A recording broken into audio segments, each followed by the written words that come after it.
ಅವರಿಬ್ಬರದ್ದು ಒಂದೇ ಗ್ರಾಮ, ಜೊತೆಗೆ ಹಿಂದೆ ಮುಂದೆ ಇರುವ ಮನೆಗಳು.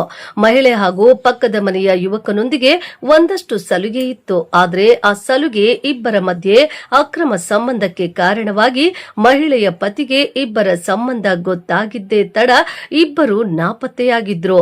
ಆದರೆ ಇಂದು ನೇಣು ಬಿಗಿದ ಸ್ಥಿತಿಯಲ್ಲಿ ಪ್ರತ್ಯಕ್ಷರಾಗಿದ್ದಾರೆ. ಹೀಗೆ ಮರದಲ್ಲಿ ನೇತಾಡುತ್ತಿರುವ ಮಹಿಳೆ ಹಾಗೂ ಯುವಕ, ಮತ್ತೊಂದೆಡೆ ಮೃತರನ್ನ ನೆನೆದು ಕಣ್ಣೀರಿಡುತ್ತಿರುವ ಸಂಬಂಧಿಕರು.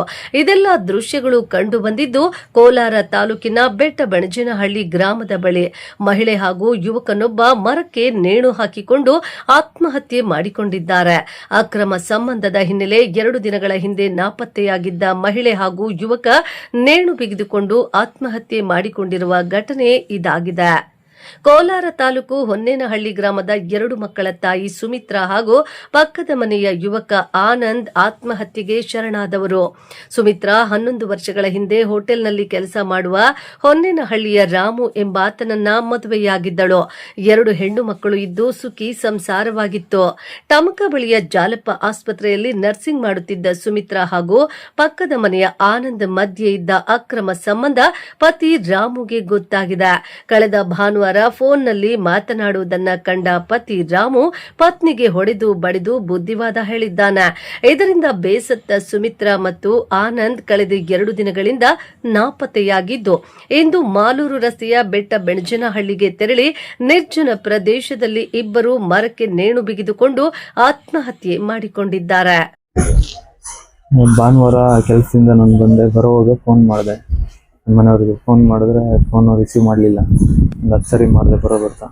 ಆಮೇಲೆ ಮನೆಗೆ ಬಂದು ಕೇಳಿದ್ರೆ ಫೋನು ಮನೇಲಿ ಚಾರ್ಜ್ ಹಾಕಿದ್ದೀನಿ ಅಂತ ಹೇಳಿದೆ. ಮನೆ ಫೋನು ಕೈಯಲ್ಲಿ ಇತ್ತು. ಮತ್ತು ಕೇಳಿ ಇಸ್ಕೊಂಡ್ರೆ ಮೆಸೇಜ್ ಎಲ್ಲ ಇತ್ತು. ಅದನ್ನ ನೋಡಿ ಕೇಳಿ ಒಂದು ಡೇಟ್ ಹಾಕಿ ಇದು ಮಾಡಿದೆ, ಕೇಳಿದೆ. ಮತ್ತು ಈ ಥರ ಇಲ್ಲ, ನೆಕ್ಸ್ಟ್ ಇನ್ನೊಂದು ಸರಿ ತಪ್ಪು ಮಾಡಲ್ಲ, ಫೋನ್ ಮಾತ್ರ ಮಾಡಿರೋದು, ಬೇರೆ ಏನು ತಪ್ಪು ಮಾಡಿಲ್ಲ ಅಂತೇಳಿ ಆಗ ಸರಿ ಅಂತ ಬಿಟ್ಟು ಅವತ್ತು ನೈಟು ಸುಮ್ಮನೆ ಆಗೋದು, ಊಟ ಮಾಡಲ್ಲ, ಸುಮ್ಮನೆ ಆಗೋದು. ಮತ್ತು ಮಾರನೇ ದಿವಸ ನಾನು ಮಾಮೂಲಿಯಾಗಿ 3:30 ಕೆಲಸಕ್ಕೆ ಹೋದೆ. ಆ ಹುಡುಗಿನೂ ಹೋದೆ. ಮತ್ತು ಸೋಮವಾರದಿಂದ ಮತ್ತು ಸಾಯಂಕಾಲ 4:00 ಕೆಲಸ ಮುಗಿಸ್ಕೊಂಡು ಬಂದಿದ್ದಾರೆ. ಆಮೇಲೆ ಮನೆಗೆ ಬಂದಿಲ್ಲ, ಅಷ್ಟಾಗಿದೆ. ಅದೇ ಫೋನಲ್ಲಿ ಮಾತಾಡಿದ್ದಾರೆ, ಅದು ಕೇಳಿದೆ, ಈ ಥರ ಎಲ್ಲ ಫೋನ್ ಮೆಸೇಜ್ ಮಾಡಿದೆಯಲ್ಲ, ಯಾಕೆ ಮಾಡಿದೆ ಏನು ಅಂತ. ಬಂಗಾರು ಚಿನ್ನು ಅಂತ ಹೇಳ್ಬಿಟ್ಟು ಎಲ್ಲ ಮೆಸೇಜ್ ಮಾಡಿದ್ರು. ಅದಕ್ಕೆ ನನಗೆ ಅನುಮಾನ ಬಿದ್ದು ಈ ಥರ ಕೇಳಿದೆ, ನಿಮಗೆ ಹೆಣ್ಮಕ್ಳಿದಾರಲ್ಲ ಇಬ್ಬರು, ನಿಮ್ಗೆ ಏನು ಬೇಕು ಅಂತ ಕೇಳಿ ಈ ಥರ ದಂಡಿಸಿದೆ ಅಷ್ಟೇ ಸರ್. ಮತ್ತೆ ಸೋಮವಾರ ಕೆಲಸಕ್ಕೆ ಹೋಗಿ ಕೆಲಸದಿಂದ ಮತ್ತೆ ಬಂದಿಲ್ಲ. ಇನ್ನು ಆನಂದ್ ತಂದೆಗೆ ಪ್ಯಾರಾಸಿಸ್ ಆಗಿದ್ದು ಆಸ್ಪತ್ರೆಗೆ ದಾಖಲಿಸಿದ್ದಾರೆ. ಈ ವೇಳೆ ಸುಮಿತ್ರಾ ಆನಂದ್ ರವರ ತಂದೆಗೆ ಚಿಕಿತ್ಸೆ ಕೊಡಿಸಿ ಒಂದಷ್ಟು ಕಾಳಜಿಯಿಂದ ನೋಡಿಕೊಂಡಿದ್ದಾಳೆ.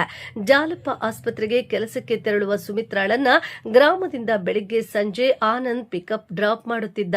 ಜೊತೆಗೆ ಒಂದಷ್ಟು ಸಲುಗೆ ಸಹ ಬೆಳೆದು ಇಬ್ಬರ ಮಧ್ಯೆ ಅಕ್ರಮ ಸಂಬಂಧ ಬೆಳೆದಿದೆ. ಜೊತೆಗೆ ಫೋನ್ನಲ್ಲಿ ಮಾತನಾಡುವುದು ಎಲ್ಲವೂ ಶುರುವಾಗಿದೆ. ಇದನ್ನರಿತ ಪತಿ ರಾಮು ಪತ್ನಿಗೆ ಬುದ್ಧಿವಾದ ಸಹ ಹೇಳಿದ್ದೇ ತಡ 2 ದಿನಗಳಿಂದ ಇಬ್ಬರು ಮನೆ ಬಿಟ್ಟು ನಾಪತ್ತೆಯಾಗಿದ್ರು.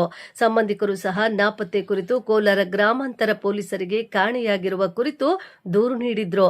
ಆದರೆ ಇಂದು ಬೆಳಗ್ಗೆ ನೇಣು ಬಿಗಿದ ಸ್ಥಿತಿಯಲ್ಲಿ ಬೆಟ್ಟಬೆಣಜೇನಹಳ್ಳಿ ಗ್ರಾಮದ ಬಳಿ ಪತ್ತೆಯಾಗುವ ಮೂಲಕ ಆತ್ಮಹತ್ಯೆ ಮಾಡಿಕೊಂಡಿದ್ದಾರೆ. ಇನ್ನು ಕೋಲಾರ ಗ್ರಾಮಾಂತರ ಠಾಣಾ ಪೊಲೀಸರು ಸ್ಥಳಕ್ಕೆ ಭೇಟಿ ನೀಡಿ ಪರಿಶೀಲನೆ ನಡೆಸಿದ್ದು ಪ್ರಕರಣ ದಾಖಲು ಮಾಡಿಕೊಂಡು ತನಿಖೆ ಕೈಗೊಂಡಿದ್ದಾರೆ. ಒಟ್ಟಾರೆ ನರ್ಸಿಂಗ್ ಆಂಟಿ ಯುವಕನಿಗೆ ಕೊಟ್ಟ ಸಲುಗೆ ಅಕ್ರಮ ಸಂಬಂಧವಾಗಿ ಪರಿಣಮಿಸಿದ ಇಂದು ಇಬ್ಬರು ಆತ್ಮಹತ್ಯೆಗೆ ಶರಣಾಗಿದ್ದಾರೆ.